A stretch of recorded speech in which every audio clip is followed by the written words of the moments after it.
بسم اللہ الرحمن الرحیم. بسم اللہ الرحمن الرحیم. الحمد للہ وکفا وسلام علی عبادہ الذین اصطفى. اما بعد. عزیز طلبہ، فقی قواعد کے دروس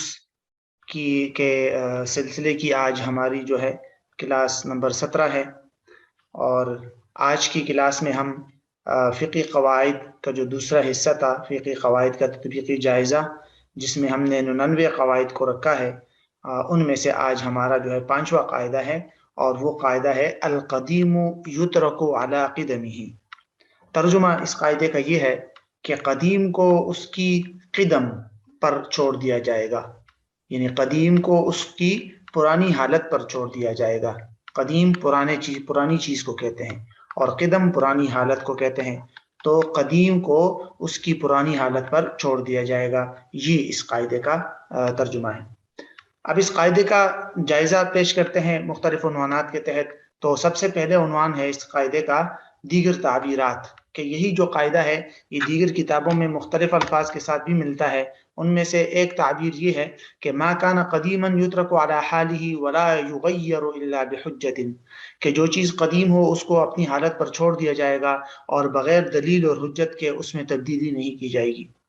دوسری تعبیر ہے کہ ما وجد علی صفت لا یغیر عنها الا بحجت ملزمہ، کہ جو چیز ایک صفت اور ایک حالت پر پائی جائے اس کے اندر تبدیلی نہیں کی جائے گی. یہاں اگر وہاں کوئی الزامی طور پر کوئی حجت اور دلیل موجود ہو، لازم حجت، تو پھر اس کو لے کر اس کے اندر تبدیلی کر دی جائے گی. تو بہرحال یہ دو تعبیرات ایسی ہیں جو اس قاعدے کے لیے دیگر کتابوں کے اندر ملتے ہیں.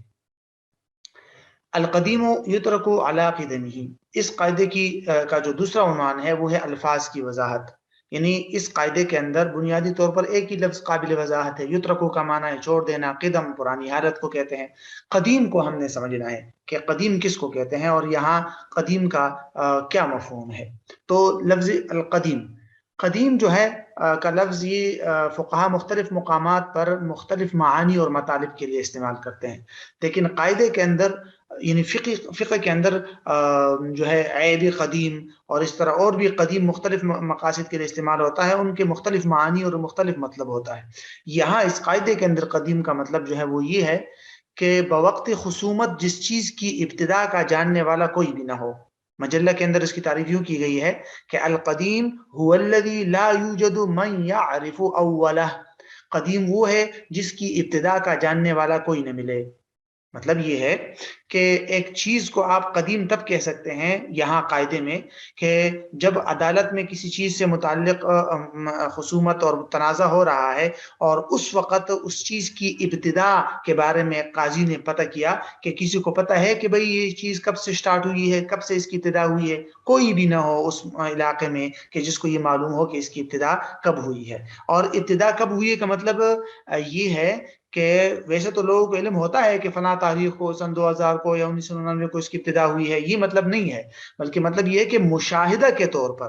یعنی بالمشاہدہ کوئی ایسا نہ ہو جو یہ کہہ سکے کہ میرے سامنے ہوئی ہے اس کی ابتدا اور میں نے مشاہدہ کیا ہے اس کی ابتدا کا. اگر کوئی ایک آدمی بھی ایسا ملا جس نے یہ کہہ دیا کہ میری آنکھوں کے سامنے اس چیز کی ابتدا ہوئی ہے، تو پھر وہ قدیم نہیں ہے. ٹھیک ہے. تو قدیم کا مطلب یہ ہوا کہ وہ چیز جس کی ابتدا کو مشاہدے کے طور پر جاننے والا کوئی نہ ہو، کسی نے اس کا مشاہدہ نہ کیا ہو، کہ بھئی کہ جنہوں نے کیا ہو وہ مر چکے ہوں، اور جو لوگ موجود ہیں ان میں سے کوئی بھی ایسا نہ ہو جو یہ کہہ سکے کہ اس چیز کی ابتدا کب ہوئی ہے. قدیم کا لفظ جیسے میں نے آپ کو بتا دیا یہاں تو اس کا مطلب یہی ہے، لیکن فقہ کے اندر عیب کے لیے بولا جائے عیب قدیم، تو اس کا مطلب ہوتا ہے کہ وہ عیب جو بائے کے پاس ہی اس چیز کے اندر موجود ہو. عقائد کی کتاب میں بھی قدیم کا لفظ استعمال ہوتا ہے. باری تعالیٰ اللہ رب العزت کے لیے استعمال ہوتا ہے کہ جو قدیم بالذات ہو، یعنی جو کسی دوسری چیز کے محتاج نہ ہو. اس طرح قدیم بالزمان بھی ایک ہوتا ہے جس کے معنی یہ کہ جس کو کسی زمانے میں وہ معدوم نہ ہوتا ہو. بہرحال وہ الگ تفصیلات ہے، یہاں جو مفہوم ہے وہ آپ کے سامنے آ گیا. تو یہ دو تعبیرات ہے، دیگر تعبیرات، یہ دو عنوانات ہو گئے، دیگر تعبیرات اور الفاظ کی وضاحت. اب ہم تیسرا عنوان دیکھتے ہیں، قاعدے کا مفہوم. قاعدے کا مختصر مفہوم تو ترجمے کے اندر ہی واضح ہو گیا، لیکن یہاں دوبارہ اس کو سمجھنا ضروری ہے. اس قاعدے کا اجمالی مفہوم یہ ہے کہ جس چیز میں تنازع اور جھگڑا ہو جائے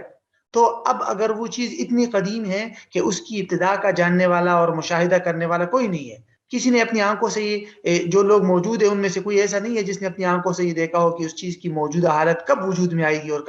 کب اس کی ابتدا ہوئی تھی، تو ایسی صورت میں قانون یہ ہے کہ اس چیز کو اس کی پرانی حالت پر ہی برقرار رکھا جائے گا۔ ہاں اگر اس کے خلاف باقاعدہ دلائل قائم ہو گئے گواہی وغیرہ کے ذریعے تو الگ بات ہے، اس میں تبدیلی کی جا سکتی ہے، لیکن اگر کوئی گواہی وغیرہ جیسے دلائل موجود نہیں ہے تو اس چیز کو پرانی حالت پر ہی چھوڑ دیا جائے گا۔ ایک مثال لے لیتے ہیں، باقی مثالیں بعد میں آئے گی۔ مثال کے طور پر ایک چیز ہے زمانے قدیم سے کسی کی ملکیت میں ہے اور اس کے خلاف کوئی دلیل موجود نہیں ہے کہ یہ چیز اس کی ملکیت سے گئی ہے، تو پھر اس کے ہاتھ میں اس چیز کو چھوڑ دیا جائے گا۔ یا یہ سمجھ لیجیے کہ ایک مشترک نہر ہے جس میں مختلف لوگ اپنی زمینوں کو پانی دیتے ہیں، تو اس کا ایک خاص طریقہ زمانے قدیم سے چلا آ رہا ہے، باری باری مقرر کی ہوئی ہے، تو اور کسی کو معلوم نہیں ہے کہ جس کی آنکھوں کے سامنے یہ تقسیم ہوئی ہو، تو اس کو اسی حالت پر چھوڑ دیا جائے گا، اس میں تبدیلی نہیں کی جائے گی۔ تو بہرحال یہ ہے کہ قد القدیم یترک علی قدمی۔ اب یہ بات تو سامنے آ گئی کہ جو چیز قدیم ہو، جس کو مشاہدے کے طور پر جاننے والا کوئی نہ ہو کہ میرے آنکھوں کے سامنے اس کی ابتدا ہوئی ہے، تو اس کو پرانی حالت پر تو چھوڑ دیا جائے گا، لیکن اس کے لیے عمومی طور پر فقہا 3 شرائط ذکر کرتے ہیں۔ ان 3 شرائط کو سمجھنا ضروری ہے۔ اگر یہ 3 شرائط موجود ہو تب قدیم کو اس کی پرانی حالت پر چھوڑا جائے گا۔ اگر ان 3 شرائط میں سے کوئی ایک شرط بھی مفقود ہوئی تو پھر ایسی صورت میں اس کو پرانی حالت پر نہیں چھوڑا جائے گا، بلکہ اس میں تبدیلی کی جائے گی اور اس کے اندر وہ جو ہے تبدیلی کر کے اس کو شریعت کے مطابق کیا جائے گا۔ پہلی شرط ہے قدیم خلاف شرع نہ ہو، یعنی جس چیز کو آپ پرانی حالت پر چھوڑ رہے ہیں وہ اس میں شریعت کے خلاف کوئی بات نہ ہو۔ اگر کوئی ایسی چیز ہے جو شرعاً ممنوع ہے اور خلاف شرع ہے تو ایسی صورت میں اس کو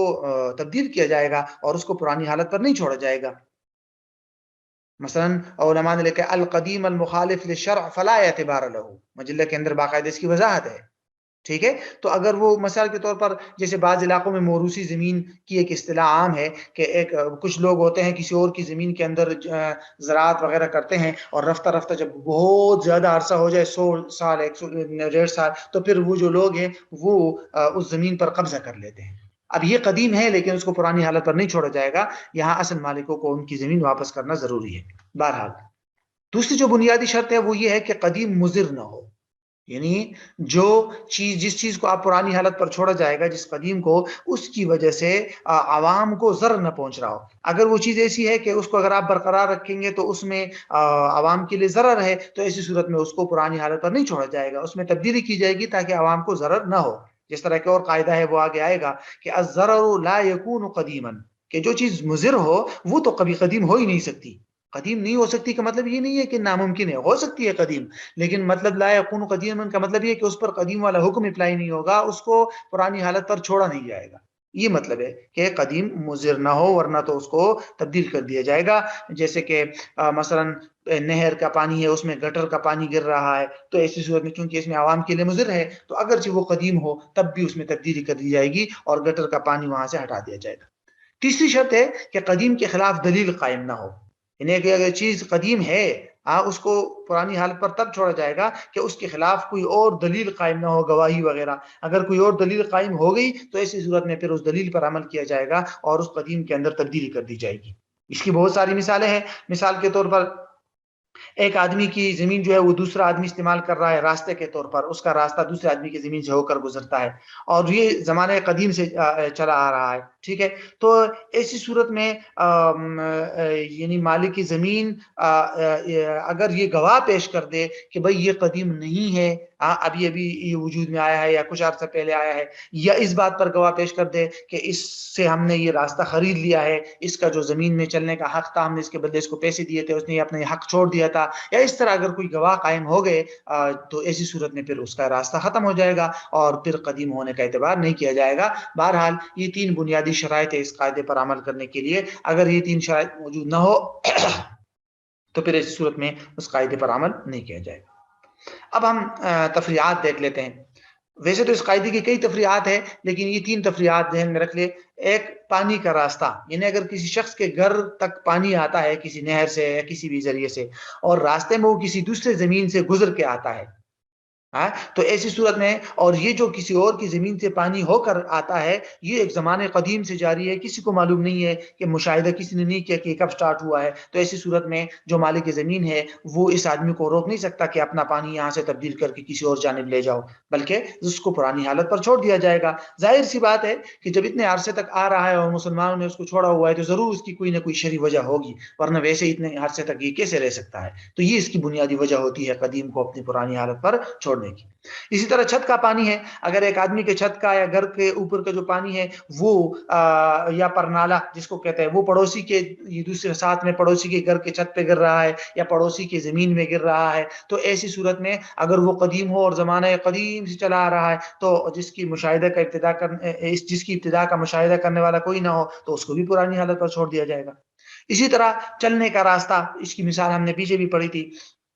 کہ اگر ایک آدمی کے گھر کی طرف جو راستہ جاتا ہے وہ کسی اور کی زمین کے اندر سے ہو کر آتا ہے وہ راستہ، تو ایسی صورتحال میں اس کو اور وہ جو ہے زمانے قدیم سے چلا آ رہا ہے، کسی کو یہ معلوم نہیں ہے کہ یعنی کسی نے اس کا مشاہدہ نہیں کیا کہ اس کی ابتدا کب ہوئی ہے، تو اس کو پرانی حالت پر چھوڑ دیا جائے گا۔ اور بھی اس کی کئی مثالیں ہیں، بہرحال یہ 3 مثالیں ہیں، اس سے معلوم ہو گیا کہ القدیم یترک علی قدمہ۔ یہاں یہ بات ساتھ میں ذہن میں رکھنا ضروری ہے کہ قدیم کو پرانی حالت پر چھوڑنے کا مطلب یہی ہے کہ جیسے اس کی وجہ یہ ہے کہ جب مسلمانوں کے ہاں ایک چیز ایک عرصہ دراز سے چلی آ رہی ہے، اس پر اتنے زیادہ سال ہو گئے کہ اب موجودہ معاشرے میں کوئی ایسا نہیں ہے جو یہ کہہ سکے کہ میرے سامنے، میری آنکھوں کے سامنے اس کی ابتدا ہوئی تھی، اتنا قدیم ہے۔ تو جب مسلمانوں میں اتنا قدیم چیز اتنا عرصے تک چلا آ رہا ہے تو ضرور اس کی کوئی نہ کوئی شرعی وجہ ہوگی، ورنہ تم اتنے ناجائز چیز یا بغیر بلا وجہ اس طرح کی چیز جو ہے وہ اتنے عرصے تک نہیں چل سکتی۔ تو اسی لیے شریعت نے قدیم کو تسلیم کیا ہے اور مسلمانوں کے اس تعامل کو، مسلمانوں کے اس عمل کو تسلیم کیا ہے اور اس کو اپنی پرانی حالت پر چھوڑنے کا حکم دیا ہے، تاکہ جو ہے اس میں کسی قسم کی تبدیلی نہ ہو۔ ہاں کوئی دلیل آ گئی اس کے خلاف تو الگ بات ہے۔ بہرحال تو یہ اس قاعدے کی تفصیلات تھی جو آپ کے سامنے آ گئی، اور ہمارا جو ہے یہ 5واں قاعدہ آج مکمل ہو گیا۔